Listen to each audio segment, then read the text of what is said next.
नमस्ते। आज हम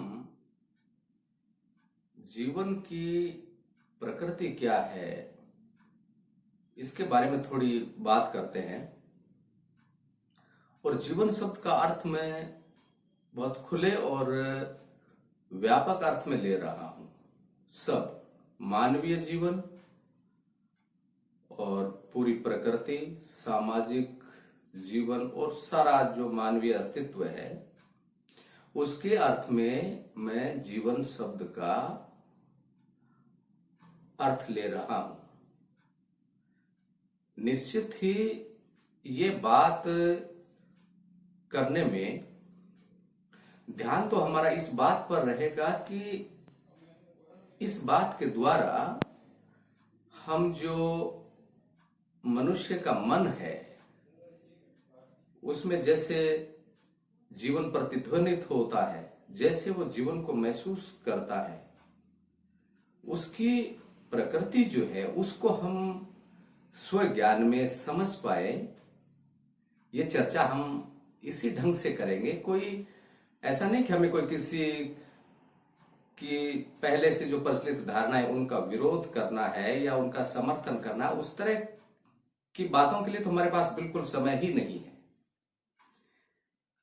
तो हम ये पढ़ते रहते हैं चारों तरफ एक जीवन के बारे में जो धारणा प्रचलित रहती है कि जीवन मिथ्या है, सपना है, माया है, अभिनय है और इस तरह के दूसरे वक्तव्य। हम कैसे महसूस करते हैं जीवन को?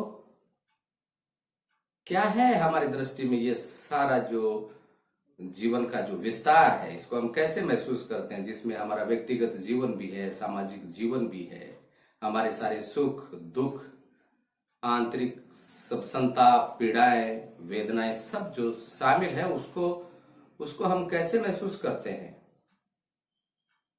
बाहर की धारणाएं अपनी जगह है, जीवन के बारे में व्याख्याएं अपनी जगह है, सिद्धांत अपनी जगह है, मगर हम जिस जीवन को रोज जीते हैं, जिस जीवन को अपने मन से महसूस करते हैं, वो कैसा महसूस करते हैं हम? क्योंकि सत्य तो वही है, यथार्थ तो वही है। किताबों में लिखी बातें तो किताबों में, उनको तो कोई गुरु की बातों का प्रचार करने के लिए उपयोग किया जाए, वो बात दूसरी है। मगर हम जिस जीवन को जी रहे उसको महसूस कैसे करते हैं, बात तो वहां से शुरू होगी ना। और अगर हम हमारे मन को न बदल सकें, जो हमारा मन पूरा संसार होता है और जीवन होता है, अगर हम उसको नहीं बदल सकते, अगर वो नहीं बदल सकता, तो फिर ये सारी की सारी जो दार्शनिक धारणाएं और इनका कोई भी अर्थ नहीं रह जाता। इसलिए जीवन हमारे मन में कैसे महसूस होता है हमको, वही है असली बात, सार की बात, केंद्रीय बात, सबसे गहरी बात।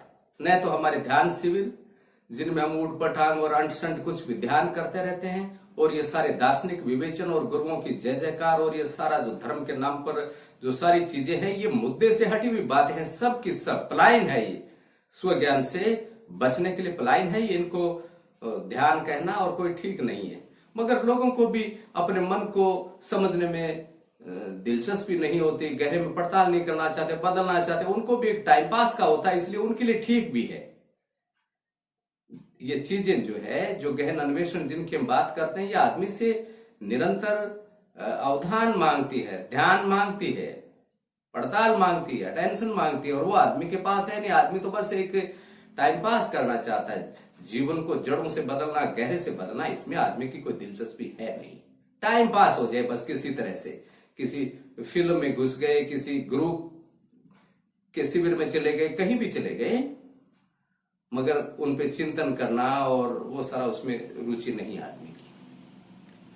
तो ये केंद्रीय जो बात है, और हमारे सारे जैसे मैं बाहर का ये ध्यान शिविर और सारा का सारा जो चीजें हैं, ये इस तक रोशनी नहीं डालती हमारे मन की गहराइयों तक। इसलिए उनका कोई, मेरे जैसे जो आदमी है उसके लिए उनका कोई भी अर्थ नहीं है। कैसे हम इस चीज को महसूस करते हैं? हमारे मन में हमें जीवन कैसा महसूस होता है, और हमारा जो सामाजिक ढांचा है वह भी ऐसा है कि आदमी को हमेशा एक मैं के केंद्र से जीने के लिए बाध्य करता है।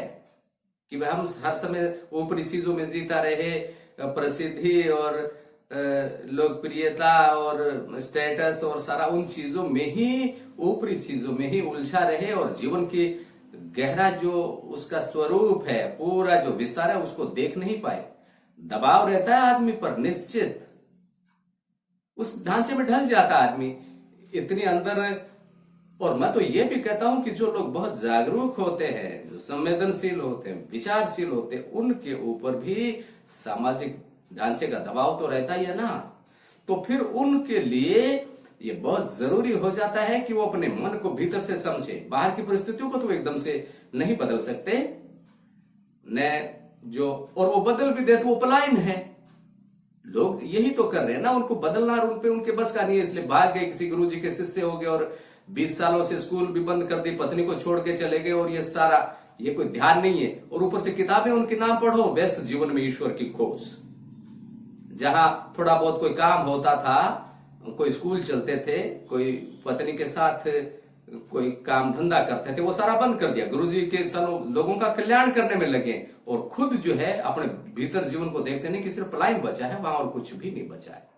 तो इस तरह के जो लोग हैं उनको तो ये जो तस्वीर है उनसे बाहर समझिए, उनका तो कोई मतलब नहीं है। अब हम अपने जीवन पर आते हैं, तो विचारशील जो लोग हैं उन पर भी दबाव तो बनता है, मगर पलायन कोई रास्ता नहीं। पलायन में तो आदमी और भी कमजोर पड़ जाता है, उन चीजों को देखने में और मन और जीवन को देखने में ही काबिल नहीं रह जाता। इसलिए पलायन तो आदमी को, जितना अयोग्य आदमी पलायन में होता है, जितना ऊर्जा विहीन, खाली, कल्पनाओं में वो चाहे बुद्धत्व की सपने ले, जब खोपड़ी जड़ हो जाती है और उसके अंदर जो लहरें उड़ती है, उसमें उनकी जो अंदर बुद्ध होने की इच्छा पड़ी रहती है, उसमें लहरें उड़ती रहती है, मगर वो उसके शिविर में और उसका जो बंद कमरा है अपने, उसकी बातें हैं, ये जीवन कहीं और चलता रहता है और उससे उसका कोई भी संबंध नहीं रह जाता। अब हम वापस उसी बिंदु पर आते हैं, कैसे हम महसूस करते हैं उस चीज को, कैसे हम ये जो मुद्दा है इसको टैकल करते हैं। तो अगर हम ये इस प्रक्रिया को समझना शुरू कर दें कि हमारा मन पे बाहरी जगत के प्रभाव कैसे पड़ते हैं, क्योंकि वही संसार बनता है वस्तुतः, ये बात अगर हमारे अवलोकन में समझ में आने लगे तो हमने जो समस्या है, जो गहन समस्या है, उसकी जड़ पर हाथ रख दिया। फिर हमें वो चीजें सुलझना शुरू हो जाती है, बिना पलायन के हम काबिल हो जाते हैं जीवन को फेस करने में। जो हमारे मन में उसका पूरा जो प्रतिफलन बनता है, मन के दर्पण में पूरा संसार दिखता है और उसको हम देखने में काबिल होने लगते हैं, ऊर्जा आने लग जाती है, डर खत्म होने लग जाते हैं और वहां से ध्यान और सजगता का प्रारंभ है, जहां से हम जिसको कहते हैं खुद के साथ खड़े होना। अब वो जो बात हमने शुरू की थी प्रकृति जीवन की, क्या है जीवन की प्रकृति? जीवन सपना नहीं है, मिथ्या नहीं है, माया नहीं है।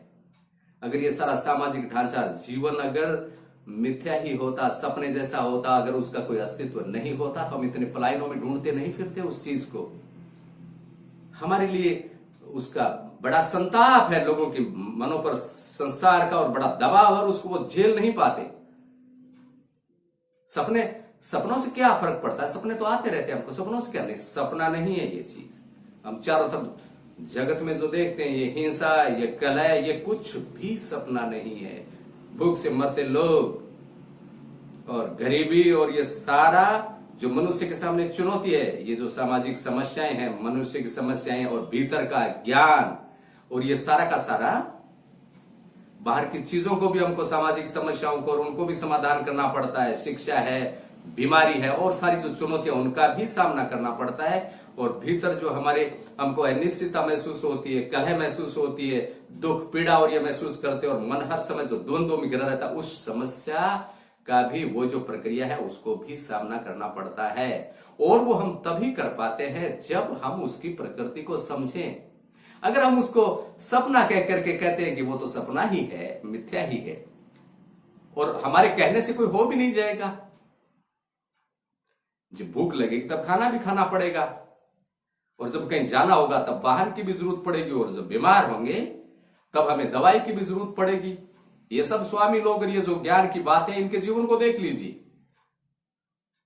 जब बीमार होते हैं तब दवाई भी जरूरत पड़ती है, सब चीजों की, और उनके सिद्धांतों से कोई जीवन बदल नहीं गया, मगर बातें करनी हो। जब जीवन मिथ्या है, लाइफ इज इल्यूजन, ढंग देखो उनका, और हम उन चीजों को रिपीट किए जाते हैं और हमारा जीवन कहीं और चलता जाता है। ज्ञान और जीवन साथ चलना चाहिए, तब ज्ञान ज्ञान होता है। जीवन कहीं और चल रहा है, ज्ञान कहीं और चल रहा है, हमारी धारणाएं कहीं और चल रही है, और हमारा जीवन जो कलह से और इस तरह का जो ज्ञान है वो काम का नहीं होता। जब जीवन और ज्ञान एक साथ बहे तो आप अच्छी तरह, मैं कोई अपनी धारणा नहीं मनवा रहा हूं किसी से, हम सब अच्छी तरह जीवन का पूरा जो विस्तार है, जो बाहरी जीवन का भी और जो भीतर मन जो है, जो जीवन का जो प्रतिफलन बनता है, जो पूरे जीवन का जो दर्पण है, उसमें हम कैसे जानते हैं, कैसे देखते हैं, कैसे जब कोई आदमी किसी चीज को चाहता नहीं उसको मिलती वो चीज, तो कैसे वो उसके लिए छटपटाता है, तब वो उसको जीवन को माया नहीं बताता। और जब किसी को कोई नौकरी से निकाल देता तब उसको माया नहीं बताता, किसी गंभीर बीमारी से ग्रसित तो तब माया नहीं बताता, तब छटपटाता है कि बचाओ मेरे बच्चों को, बचाओ मेरे परिवार को, तब माया नहीं बताता वो उन चीजों को। जब किसी के नोटों से भरा बैग गिर जाता तब माया नहीं बताता। तो इन बातों में क्यों पड़ना, इन गर्मों के पास तो और कोई काम नहीं है, इनको तो एक सिद्धांतों का इनका प्रचार करना है, मगर हम लोगों को अपने मन को और जीवन की वास्तविक प्रकृति को देखना है, समझना है। इसलिए हम लोग कम से कम पहले मुद्दों पर तो आए, कर लेंगे हम उसके बाद में और कोई चीज है। और जब तक मुद्दों पर नहीं है तब तक काहे का ध्यान, काहे की सजगता, काहे की आध्यात्मिक चर्चा, अक्सर टाइम पास है वो चीजें, और टाइम पास में मेरी जरा भी रुचि नहीं। मैंने थोड़ा बहुत अगर मन को भी समझा है, सुलझाया है, तो उसका भी व्यवहारिक दृष्टिकोण है, और मैं इसी दृष्टिकोण से ये शेयरिंग भी कर रहा हूं सारे मित्रों से। और कम से कम जो लोग मेरे से जो शेयरिंग, जिन मित्रों के, मैं उन मुद्दों पर ही उनके साथ चर्चा करना चाहता हूं। अनावश्यक के लिए कोई वक्त ही नहीं। हमने एक दिन पहले भी कहा था, सार सार को कही रहे, थोथा दे उड़ाए। तो इन सार की बातों पर आने के लिए हमारी कोई रुचि बन रही है क्या, हम लोग तैयार हैं क्या, या वो ज्ञान का ही सारा जो है वो वही चल रहा है? क्या है, जगत रैया भौर की, सहजो ठहरत नहीं, और पता नहीं क्या क्या हमारी बातें। हम थोड़ा कुछ हिलेंगे डुलेंगे क्या, कोई विचार चिंतन शुरू करेंगे क्या? और प्लीज इसको थोड़ा प्यार से लेना इन सारी चीजों को। अगर ज्ञान की बात करते हैं तो ये सवाल भी उठाने पड़े, संदेह भी उठाने पड़ेंगे, फिर इतना नाराज भी मत होना। करेंगे और बात। Thank you.